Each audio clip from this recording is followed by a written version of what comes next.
ಬಸ್ಸಿನಲ್ಲಿ ಪ್ರಯಾಣಿಸುತ್ತಿದ್ದ ಅನ್ಯಕೋಮಿನ ಯುವತಿಯನ್ನ ತಡೆದು ಮಂಗಳೂರಿನ ಪಂಪೇಲ್ ಬಳಿ ಯುವಕನ ಮೇಲೆ ಹಲ್ಲೆ ನಡೆಸಿದ ಘಟನೆ ನಡೆದಿತ್ತು. ಈ ಘಟನೆಯ ಕುರಿತಾಗಿ ಮಂಗಳೂರು ಪೊಲೀಸ್ ಆಯುಕ್ತರಾದ ಎನ್ ಶಶಿಕುಮಾರ್ ಅವರು ಮಾಧ್ಯಮಗಳಿಗೆ ಮಾಹಿತಿ ನೀಡಿದ್ದು, ಯುವತಿ ಎರಡು ಧರ್ಮಕ್ಕೆ ಸೇರಿದ ಕ್ಲಾಸ್ಮೇಟ್ಸ್. ಕೆಲಸದ ಕಾರಣಕ್ಕೆ ಬಸ್ಸಿನಲ್ಲಿ ಮಂಗಳೂರಿನಿಂದ ಬೆಂಗಳೂರಿಗೆ ಹೋಗ್ತಿದ್ರು.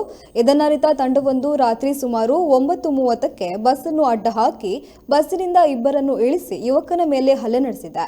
ಈ ಕುರಿತು ಕಂಕನಾಡಿ ಪೊಲೀಸ್ ಠಾಣೆಯಲ್ಲಿ ಪ್ರಕರಣ ದಾಖಲಿಸಿ ಆರೋಪಿಗಳ ಪತ್ತೆಗೆ ಪ್ರತ್ಯೇಕ 4 ತಂಡಗಳ ರಚನೆ ಮಾಡಲಾಗಿದೆ ಎಂದು ಮಾಹಿತಿ ನೀಡಿದ್ದಾರೆ. ಹಲ್ಲೆಗೊಳಗಾದ ಯುವಕನನ್ನು ಖಾಸಗಿ ಆಸ್ಪತ್ರೆಗೆ ದಾಖಲಿಸಲಾಗಿದೆ ಎಂದಿದ್ದಾರೆ. ಬೆಂಗಳೂರಿಗೆ ಒಂದು ಖಾಸಗಿ ಬಸ್ಸಲ್ಲಿ ಪ್ರಯಾಣ ಮಾಡುವ ಸಂದರ್ಭದಲ್ಲಿ ಆ ಬಸ್ಸಿಗೆ ಅಡ್ಡ ಯುವತಿ ಯಾರಿದ್ರು ಆ ಯುವತಿ ನಮಗೆ ಪರಿಚಯಸ್ಥರು ಅಂತಂದು ಅವ್ರನ್ನ ಕೆಳಗಡೆ ಇಳಿಸ್ಕೊಂಡು ಅವ್ರ ಜೊತೆ ಇದ್ದಂಥ ಒಬ್ಬ ಯುವಕನ ಅನ್ಯ ಧರ್ಮೀಯ ಯುವಕನ ಕೆಳಗಡೆ ಇಳಿಸ್ಕೊಂಡ ನಂತರ ಅವನಿಗೆ ಸ್ವಲ್ಪ ಹಲ್ಲೆ ಮಾಡಿರುವಂಥ ಪ್ರಕರಣ ದಾಖಲಾಗಿದೆ. ಅದರಲ್ಲಿ ಸ್ವಲ್ಪ ಇಂಜುರೀಸ್ ಆಗಿದೆ ಮತ್ತು ಒಂದು ಸ್ಟ್ಯಾಬ್ ಇಂಜುರಿ ಕೂಡ ಆಗಿದೆ.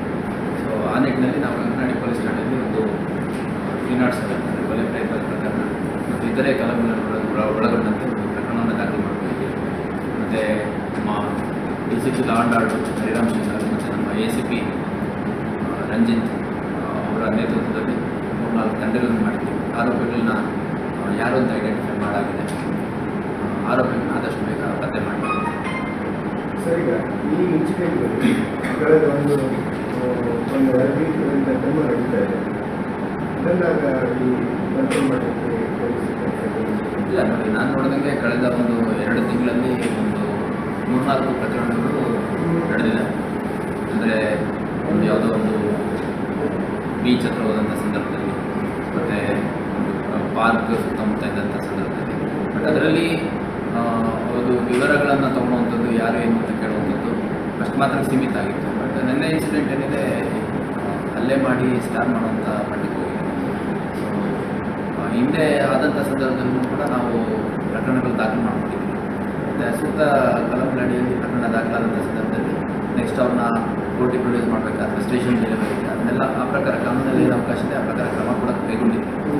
ನೆನ್ನೆ ಇನ್ಸಿಡೆಂಟು 307 ಪ್ರಕರಣ ದಾಖಲು ಮಾಡ್ಕೊಂಡಿದ್ದೀವಿ.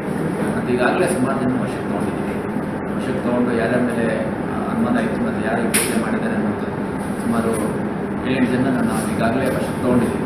ಅದರಲ್ಲಿ ಯಾರು ಎಕ್ಸಾಕ್ಟ್ಲಿ ಈ ಕೃತ್ಯದಲ್ಲಿ ಭಾಗಿಯಾಗಿದ್ದಾರೆ ಮತ್ತು ಯಾರ್ಯಾರು ಈ ಕೃತ್ಯ ನಡೆಸೋದ್ರಲ್ಲಿ ಅಕಸ್ಮಾತ್ ಯಾರಾದರೂ ಪ್ರೇರೇಪಣೆ ನೀಡಿದ್ದಾರೆ ಅಥವಾ ಮಾಹಿತಿ ಶೇರ್ ಮಾಡ್ಕೊಂಡಿದ್ದಾರೆ, ಅದ್ರ ಬಗ್ಗೆ ಎಲ್ಲ ಸಂಪೂರ್ಣ ಸಮಗ್ರ ತನಿಖೆ ಮಾಡಿ ಪ್ರತಿಯೊಬ್ಬ ಆರೋಪಿಗಳು ಯಾವ ಕೃತ್ಯದಲ್ಲಿ ಭಾಗಿಯಾಗಿದ್ದಾರೆ